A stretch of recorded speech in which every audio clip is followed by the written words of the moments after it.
Hey guys, still here, and welcome to Steel Division. Today we have a large-scale 10v10.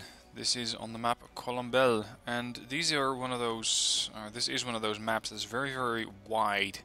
Not so much deep, but very wide. Quite a varied terrain as well.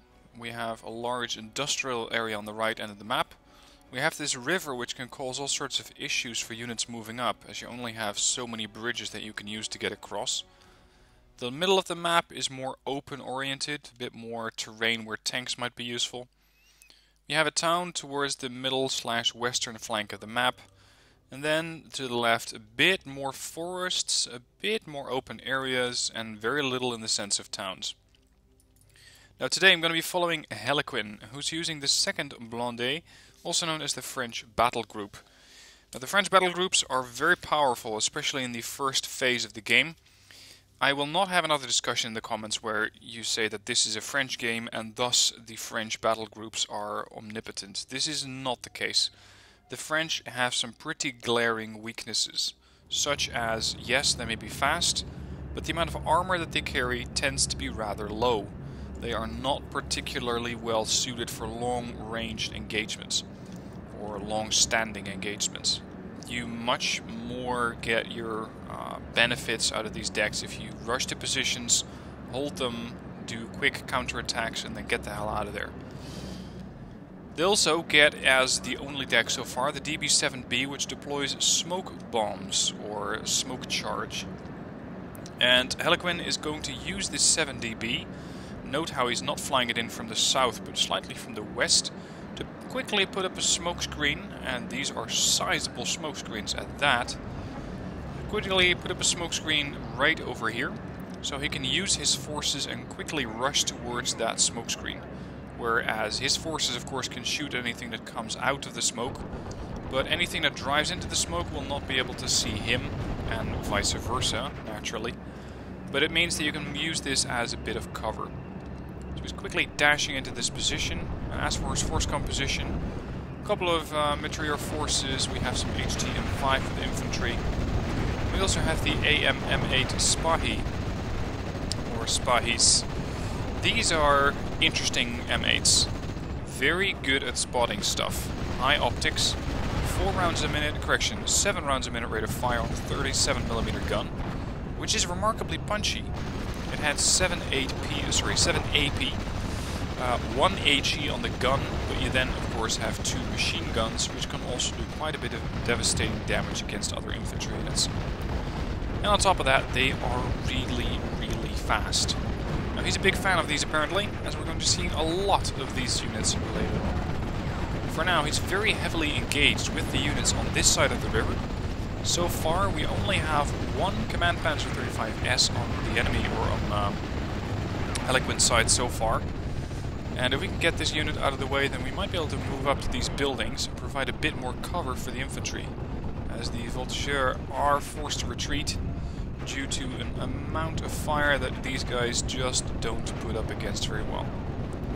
Now he's being supported here by Daka, who's using the British, so he has a bit more infantry, and therefore is more suited to fighting short-ranged engagements on the areas such as these, where you have the buildings and where you have the tree lines, where the cover can be very, very useful.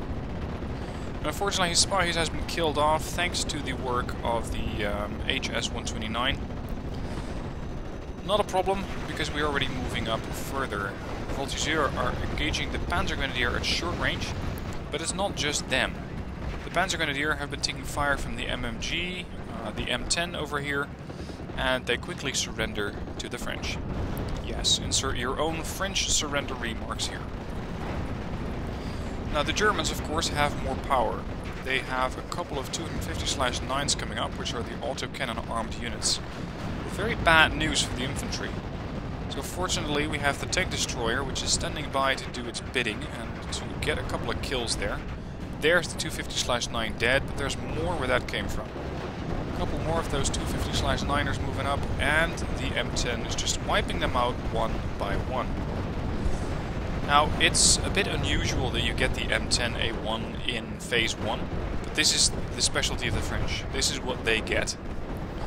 And this can be used quite nicely as a very fast unit that's there to quickly kill off enemy anti-tank or enemy tank or enemy armored units, such as transports. Now you can see that the battle lines are erratic. We have a couple of dashes from Blue 4 here. Red 4 seems to be in control of these buildings. Towards the middle of the map, Red has a dash here, but Blue is pushing back over a larger front towards the middle. The town, of course, heavily fought over, and on the left it seems that this battle group over here from Maki... what was that? Maki Makima is pushing up pretty deeply over here. If they can keep this up, they might quickly be able to cut off this reinforcement route. Anyway, back to Hellequin. Correction, it is not going to be Hellequin who's using the spies, it's going to be Tamagotchi. He has a lot of these things. A lot of these reconnaissance units. And they're all clustered together, all happily suppressing and killing off anything that they can find.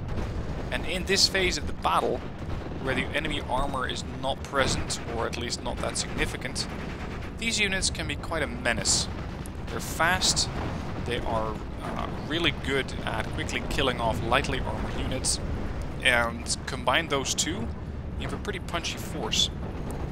At the same time, this entire force is buying our Hellequin a bit of time for these forces to come back to their senses. They're stressed, this one has its tracks broken, unfortunately. Now, it's been said that the tracks broken thing can be fixed up if you use an enemy, if you use your own engineer unit.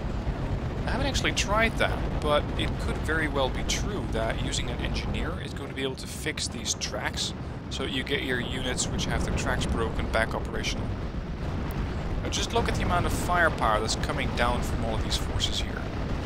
Of course, only some of these rounds are tracer rounds, but these guys are putting up a lot of fire and quickly wiping out the infantry here. You can still see them down there. Azure Dragon is the first to surrender, and these are the last of his forces here. So these forces are no longer being managed, and Tamagotchi, with a combination of Hellequin, quickly makes use of that, rushing into this position and wiping out as many of these guys as possible. Now, these Spahis are also armed with machine guns that can point upwards, and they're quickly damaging the ME-109. Unfortunately not getting a kill, but at least that aircraft will be out of action for a while as it continues repairs. The Spahis from the right managed to get the kill here, and just this push indicates how fast the French can move up. You could argue that this is faster than most units can move. This is, or at least most decks, by that. Most of these units are just not as fast at moving up and quickly making use of an area where the enemy is weak to push through and capture terrain. I'd say that that is one of the French strengths or strong suits. Now, of course, Azure Dragon's forces are not being managed, but that does not mean that they are no longer a threat. These guys can still fire all by themselves, and despite the fact that they're not being managed, can still pose a threat to the units that are moving up. Now, so far, all of the Tamagotchi's M8 Spahis are moving up across this bridge, quickly looping around and trying to neutralize the spawn zone, which is right here, this reinforcement route. So he's putting up one M3A3 here to keep pushing out that front line and making sure that this enemy is no longer going to be reinforcing the position from this route. Another HS-129 comes in. This is the tank killer. Gets hit. Spitfire does whatever it can to try and kill it off, but these things are very sturdy. And they actually managed to make it out without being killed off by the Spitfire, despite the Spitfire still trying to come around for another pass. Keeps firing, keeps chasing, and the aircraft just manages to keep airborne. So he managed to survive, and the Spitfire Mark 9 is then retreated. So, now we have control of the right flank of the map. What do you do now? Do you move up towards the middle? Do you reinforce another position? What do you do? Well, Hellequin decides to use the units that he has over here to keep pushing sideways, so that he's potentially going to knock out the second reinforcement route here. This land reinforcement route is not easy to take down though, because these buildings here, I suppose you could call them farm buildings or town buildings maybe, they are all counting as buildings. So if you want to capture positions here, you're going to have to bring a lot of infantry. Otherwise the enemy might be entrenching these buildings and making it very difficult to get them out again. We still have the Spahi force from Tamagotchi. And the Spahis are just continuing to suppress and damage anything that gets too close. We have the Blue Max over here who try to do a comeback with an anti-tank gun, but of course one anti-tank gun against this amount of superiority is just not going to work very well. Now let's see how Daka Daka is doing here. He's moving up with recce rifles and further rifles and an AVRE to surprise any infantry that manages to, well, or is considering to cross the road. So far the AVRE has fired off quite a few rounds already. These units are fantastic at just suppressing enemy infantry or just wiping them out altogether. That HE damage of 30 points is absolutely devastating. The one thing that you need to keep in mind is their rate of fire. It's 2 rounds a minute, so these things are not particularly suited for suppressing multiple targets quickly. Now the French are engaging the Germans over here. We have the FS Jaeger, also known as the Fallschirmjäger. And unfortunately the Germans, being in phase B, are now bringing in some further tanks. So we have Duke over here, seems to be bringing in a couple of Panzer IVs. And these guys are very quickly chewing through the French units, which, while they were not encountering in phase A, are making good headway. But in phase B, where the enemy armor becomes more significant and the enemy firepower becomes more intense, they have to be a bit more careful.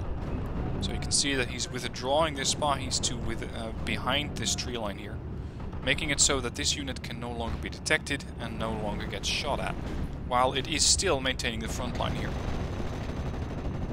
Now he still has a lot of forces here. We also have some mortars, which are there to surprise enemy forces or to just deploy a smokescreen when needed. We have a couple of units coming up, a couple of jeeps, and of course reinforcements from Tamagotchi, who's once again going heavy on the M8s.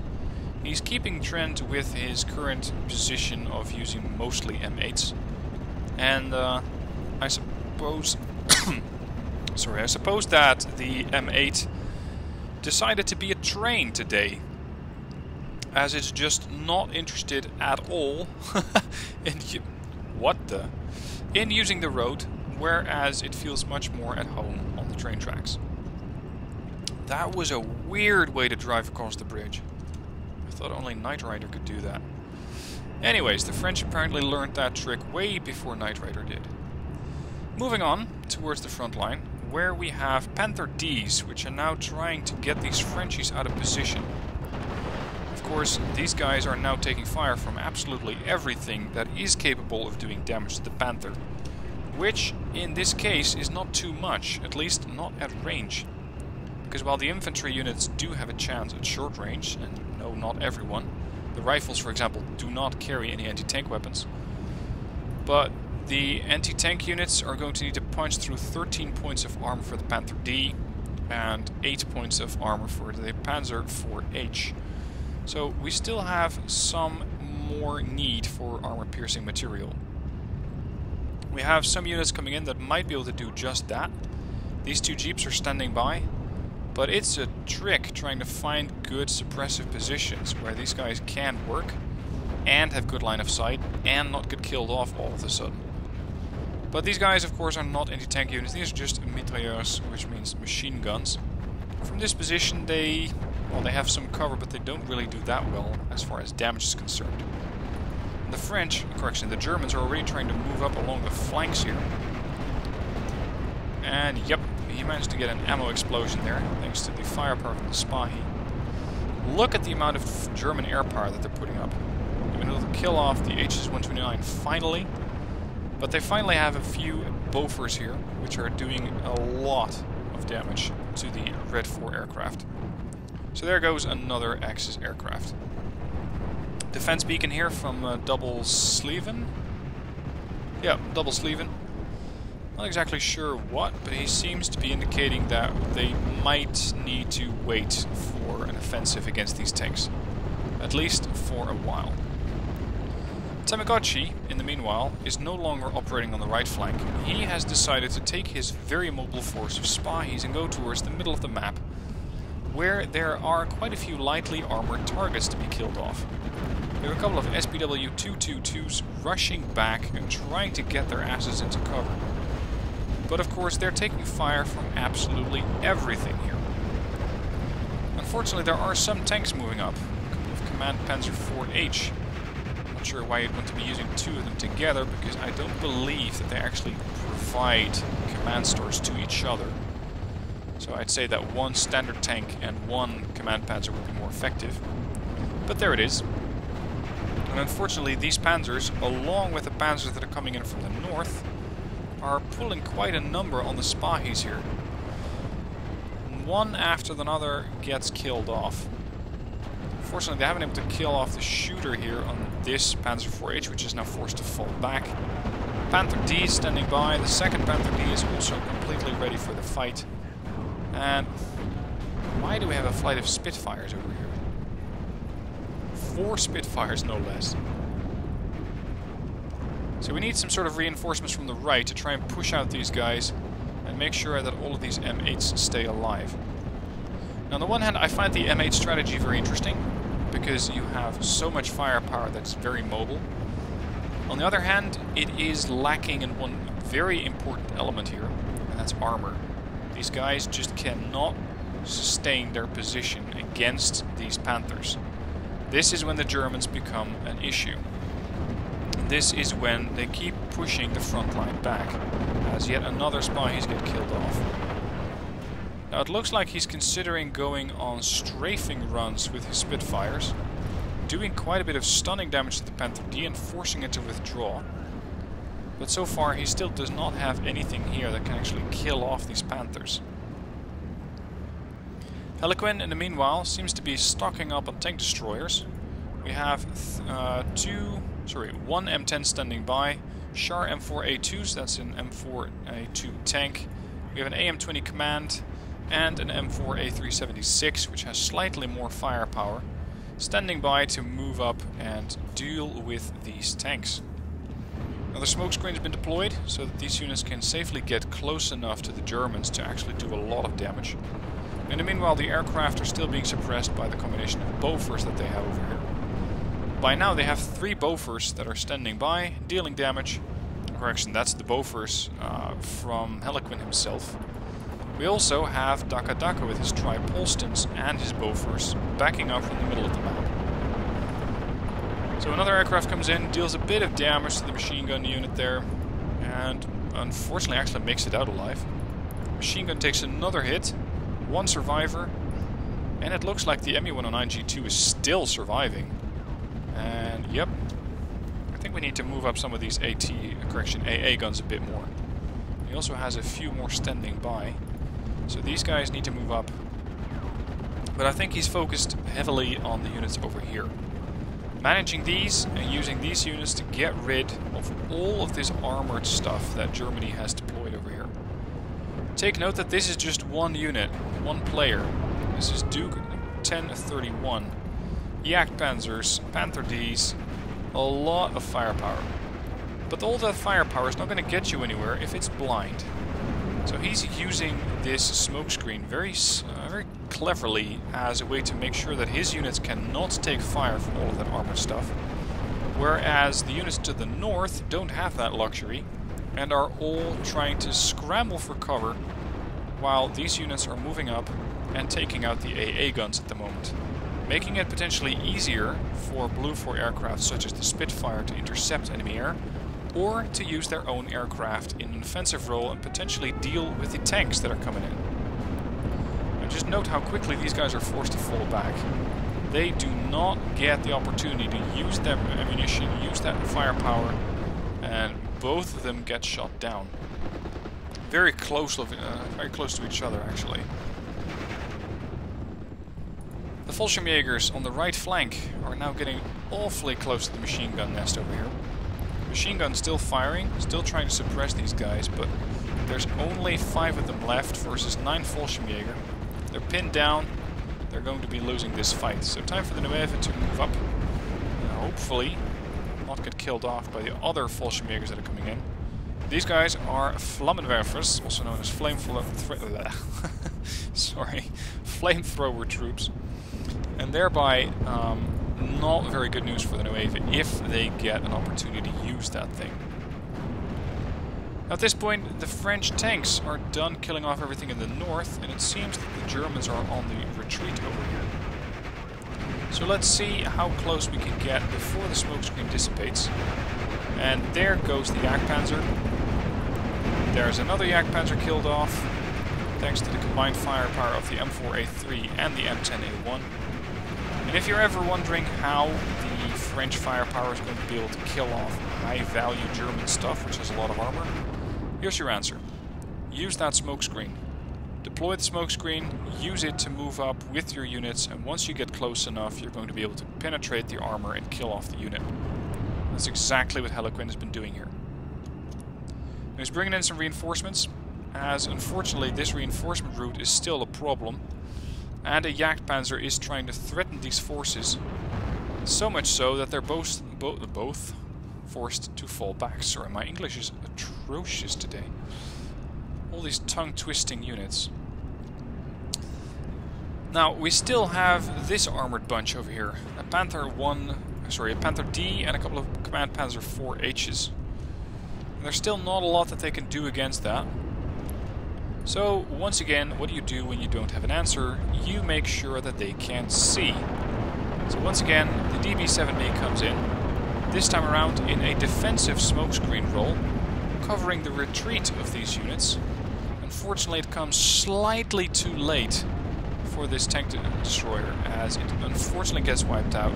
But so far, the M4A376 has been able to survive and is now withdrawn. So that one, at least, is safe. And I gotta say that this is something that I really like about those French aircraft. They're very capable of deploying smokescreens in both an offensive and defensive role. And much faster than a mortar, for example, can do it. And yes, it is a bit more risky, because you simply don't have the opportunity to avoid enemy anti-air, such as a mortar would. But once you actually get that smokescreen deployed, you save your units, the aircraft can then safely withdraw. And then rearm, of course, for the next smoke charge. Now, still quite an offensive going on here from the Germans. The Blue Max is not exactly in a mindset of taking this position or giving this position back.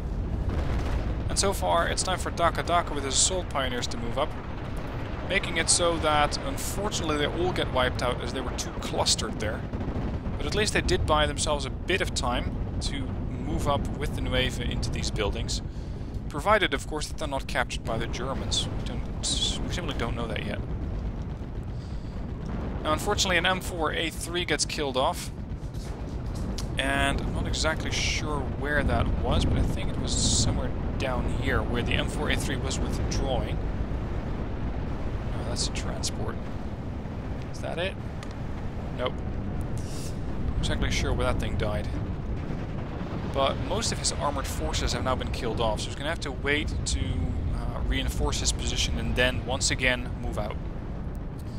At this point, Blue 4 has taken over so much of the map that Red only has this little blob left. And this snowballs. And this snowballs a lot, because in this phase, let's say Dark Legion here, with his 3rd Armored, gets 150 points of income. Plus 120 points of income from that massive amount of map control that they have.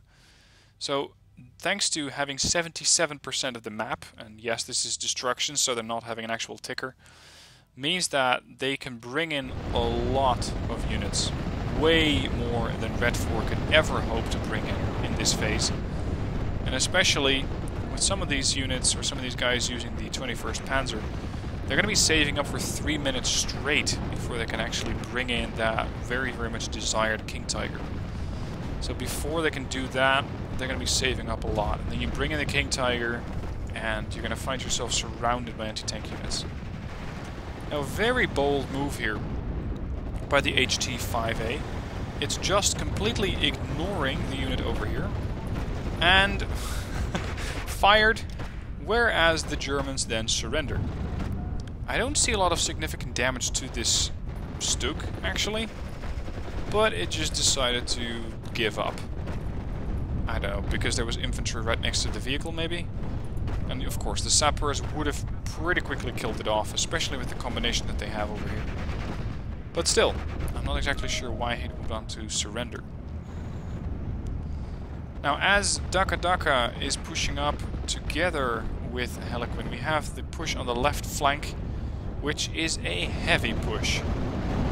Lots of anti-tank guns, lots of infantry, and this is all from Maki Makima. He's using a lot of forces, I think because there are some levers on Blue 4. I'm not exactly sure who left, because the game still doesn't exactly tell you that in the list. That would still be on my wish list, seeing who has left the game. And yes, of course, in the actual game itself, you can see that by looking at the ping, but here you can't. So it's very possible that Maki Makima is getting more income because some other players have left, and that he's getting all of these units from the previous phases, and more units because of all of that income. 120 plus his 125. It means that you can deploy 10 points or maybe even 12 units of rifles immediately, every minute. Very sizable Blue 4 air patrol here. All Spitfires are dealing with enemy air. And of course at this point there's virtually no enemy air left.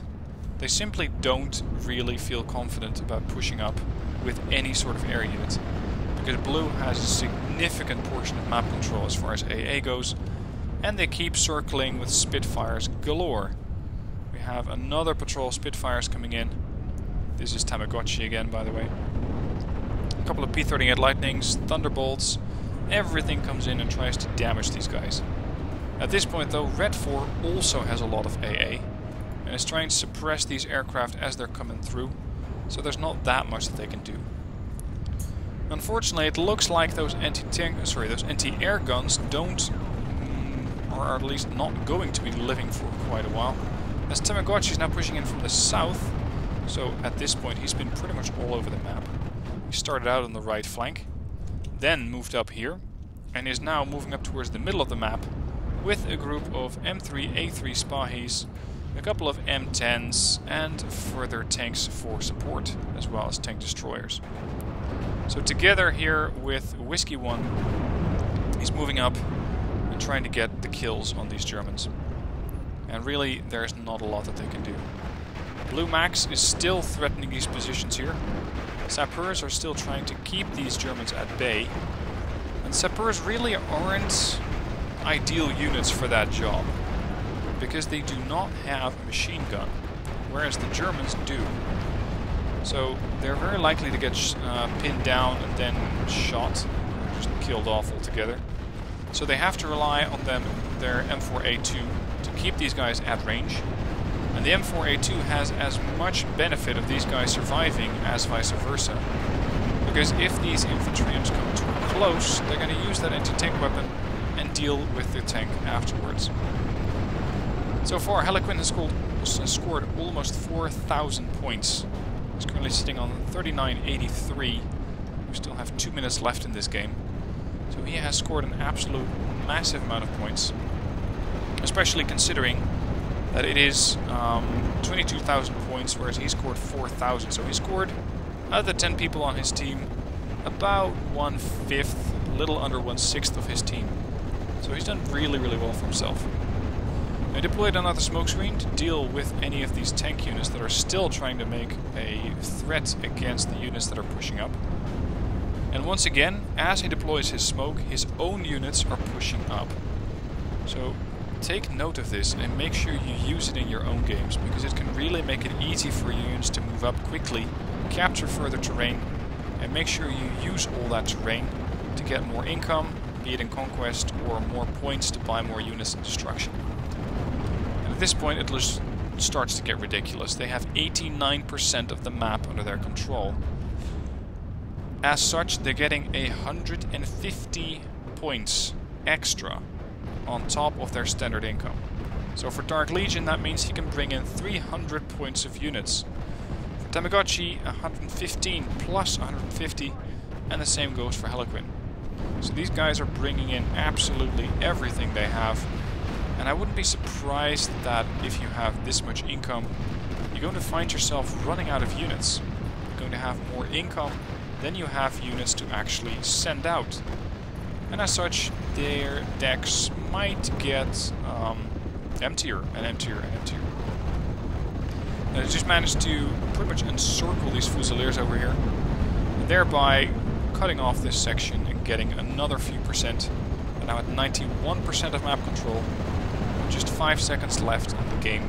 This thing is up, but not before they get a few more kills on these anti-air guns here.